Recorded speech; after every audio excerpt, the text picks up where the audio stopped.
নমস্কার বন্ধুরা, আমি মৌসুমি। আমার ছোট্ট মিনি ব্লগে তোমাদের সবাইকে আবার স্বাগত জানাচ্ছি। তো দেখো, সকালে আজকে তাড়াতাড়ি উঠেছিলাম, তো বাপের বাড়িতে আছি, তোমরা সবাই জানো। তো বাপের বাড়িতে একটু দেরি করে ঘুম থেকে উঠি, তো আজকে তাড়াতাড়ি উঠে গিয়েছিলাম কারণ কারেন্ট ছিল না।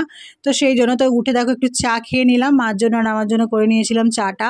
তারপর একটু ছেলেকে খাইয়ে দেবো কারণ মার তখন রান্না হয়ে গিয়েছিল, বাবা তো স্কুলে যায় সকালবেলায়, সেই জন্য। তো দেখো উঠে একটুখানি খেয়ে নিলাম। মা আজকে টিফিন করেছিল, মুড়ি কলা আম দিয়ে মাখিয়েছিল, বেশ টেস্ট হয়েছিল খেতে। এটা খেয়েই দেখো বেরিয়ে গেলাম ছেলেকে নিয়ে। এটা আমাদের নিচতলা, তোমাদের সাথে শেয়ার করে দিলাম। তো দেখো আমরা বেরিয়ে পড়েছি কারণ অনেকটা হেঁটে যেতে হয় আমাদের এখানে। তো হাঁটার পরে তারপরে অটো করে যেতে হয় কারণ প্রচণ্ড ভিড় থাকে এই সময়টা, 10টা থেকে 11টার মধ্যে প্রচণ্ড জ্যাম। তো দেখো জ্যামটা তোমাদের সামনে তুলে ধরেছি। তো দেখো অবস্থাটা, গাড়ি যাওয়া যাচ্ছে না, মানে গাড়ি তোমার একটা সাইড দেবে না, এরকম অবস্থায় সব দাঁড়িয়ে আছে। তো যাই হোক, এভাবেই প্রতিদিন স্কুলে যাই। তো তোমরা যেখান থেকে যারা দেখছো তারা অবশ্যই কমেন্ট করো তোমাদের এখানেও কীরকম অবস্থা হয় সকাল 10টা থেকে 11টার মধ্যে। তো দেখো কী অবস্থা, এভাবেই আমরা পৌঁছাই প্রতিদিনই। তো স্কুল থেকে আবার চলেও আসছি কারণ বোন আজকে কলেজ গিয়েছিল, তো বোনকেও নেব, বোনকে নিয়ে একসাথে রিক্সা করে চলে আসছি। তো দেখো ঝটপট করছি কারণ বোনকে নেব, তো সেই জন্য তো চলে গিয়েছিলাম বোনের কলেজের সামনেই। তো ওকে ওখান থেকে নিয়ে তারপর দেখো অটো করে বাড়ি চলে আসছি কারণ তখন রোদ্দুরও দিয়েছে, এদিকে মেঘও করেছে কারণ বৃষ্টি হবে, সেই জন্য ঝটপট করছি। তো দেখো ক্যামেরাটা ঠিকঠাক ধরা হয়নি, তো এভাবেই যে ক্লিপিংসটা নিয়েছি তো সেটাই তোমাদের সাথে শেয়ার করে দিলাম প্রতিদিনের মতোই।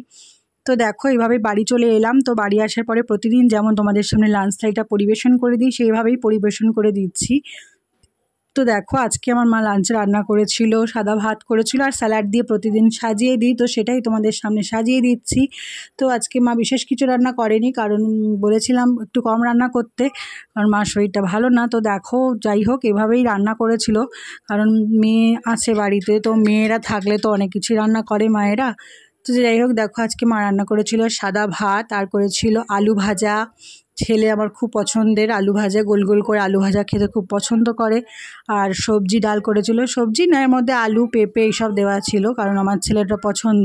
তারপর একটা সবজি আর ডিম আলুর ঝোল। তো এটা খেয়ে একটু রেস্ট নিয়ে নেব। তো দেখো ছেলে ঘুমাতে ঘুমাতে 5টা বাজিয়ে দিয়েছিল, তো ঘুম থেকে উঠেছে দেখো তখন 8টা বাজে। তো দেখো ওকে টেকে তুলে দিলাম কারণ পড়াতে বসবো, পড়তে হবে, স্কুলের সামনে পরীক্ষা। তো দেখো একটুখানি উঠে চা খেয়ে নিলাম, আমরা উঠে গিয়েছিলাম অনেকক্ষণই। উঠে একটু চা খেয়ে নিলাম কারণ সন্ধ্যাবেলা চা না খেলে ভালো লাগে না।